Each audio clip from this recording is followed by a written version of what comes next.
Not to worry, friends. You can look at all the information yourself and come to your own conclusion about all of this.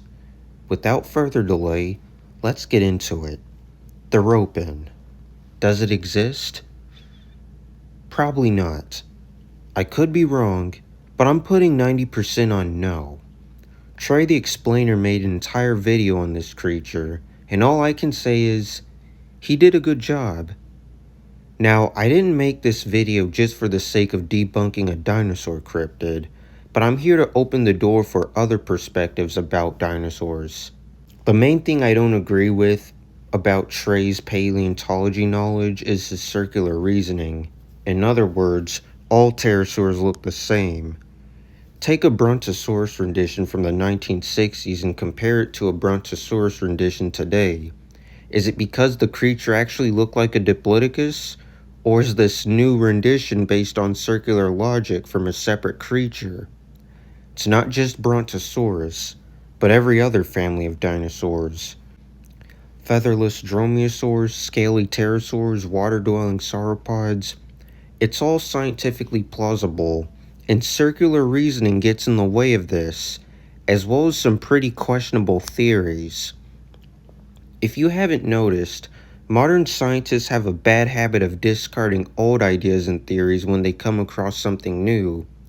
That's not a baseless argument either. Just look at how they operate and look at how much things have changed since the scientific revolution. Look at what goes on in mainstream science.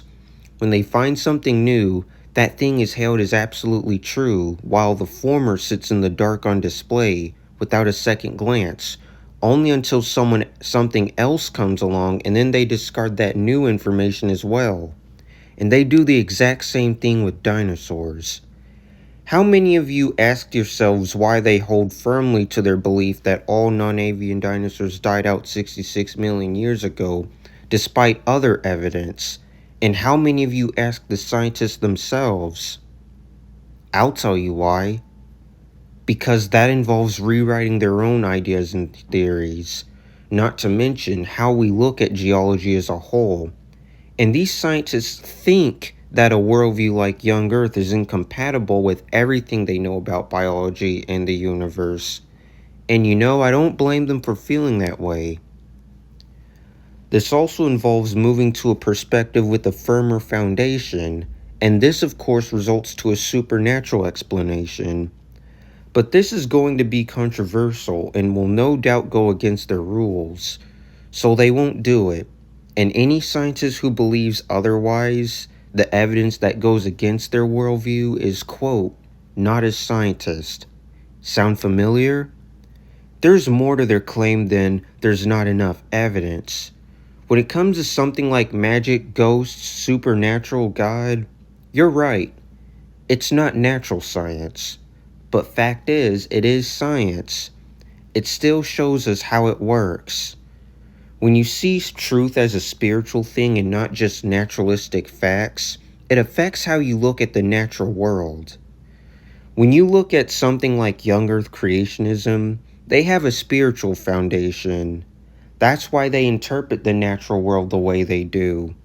While mainstream media doesn't have that, it's all based on naturalism. Meanwhile, people around the world still encounter ghosts and other spiritual creatures, and we want to believe that eyewitness accounts are unreliable.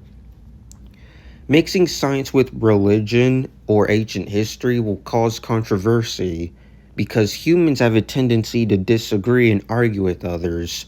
So to fix this, the media and government has determined that no religion can play a role in natural science, and the definition of science is left undisclosed. No efforts are made to connect ancient history. It's all for public display, and we think it's all just stories. But anti-science! Well, did you know that the word science comes from the Latin word scientia, and the word scientia means knowledge, and this applies to all knowledge. So yes, young Earth creationism is science. Same with cryptozoology and every other pseudoscience. No, the scientific method can't be used in sciences like that, but it is and will always be scientific. Any attempt to discredit this is intellectual dishonesty. They say we want refutable evidence, but the fact is, they have enough evidence. It's just that they aren't going to rewrite their history until they have absolutely no choice. And when they say they want something like unrefutable evidence, they really mean to say, and until you're a younger creationist, science-denying, dangerous, conservative, Bible-thumping literalist. You're not a scientist, and you never will be. That is an emotional slur. And if that's the best thing you can do, you should just leave this channel right now.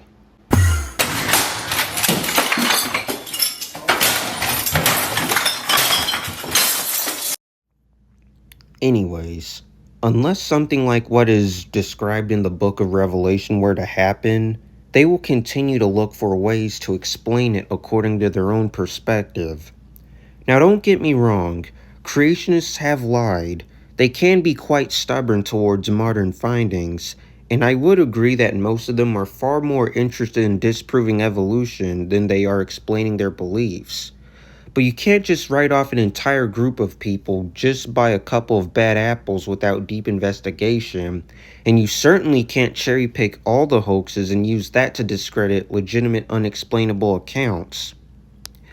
I don't mind feathered dinosaurs, nor do I mind the media's over-avianized mammalian rendition of dinosaurs, but it's the dogma. That dogma and excessive use of circular reasoning, that's what needs to go. Paleontologists can do much better than what they're currently doing right now. And again, popularity does play a role in which ideas are hailed and which ideas are treated less equally. That's why no paleontologist is going to revive older ideas or have anything to do with the ancients' knowledge of dragons. That's why things such as young earth creationism or dinosaurs coexisting with man is rejected by mainstream media. Those ideas are placed in other areas. It's about popularity and power. But going back to Ropen, if by that 10% chance that this is a real creature, why is it elusive? The thing about cryptids is that they are elusive. Either they have psychic abilities or they're only seen in a few seconds before disappearing. Could Ropen really just be a demonic spirit masquerading as a pterosaur that has been extinct? And I don't just mean Ropen, but other dinosaur cryptids such as Mekele Mimbe. If that's so, then that explains why despite all our attempts to track these creatures, we can't. They're malevolent psychic entities. It's easier to prove how dragons were real animals than prove the Ropen is a real creature. So in the end, mainstream science is no different from any other job that makes money. And these so-called scientists care more about their reputation, job, self-interests, and power than they do about the truth. Pseudoscience is pseudoscience in name only. It's not anti-science because it isn't scientific. It's anti-science because it's countercultural and it's spiritual. And since the media has done a great job in getting people to dismiss a spiritual realm, need I say more? They take the morals, but they discard the philosophy and worldview of ancient texts. That's not seeking the truth, that's picking and choosing. And thankfully, humans don't have absolute truth. I already see the dislikes coming. I knew it. You know what? Go ahead. You don't have to like something in order for it to be the truth. Everything I have to support my claims are there. It takes an open mind and a willingness to step out of your own comfort zones to make claims like this. And by comfort zones, I mean mainstream media and what they believe about you.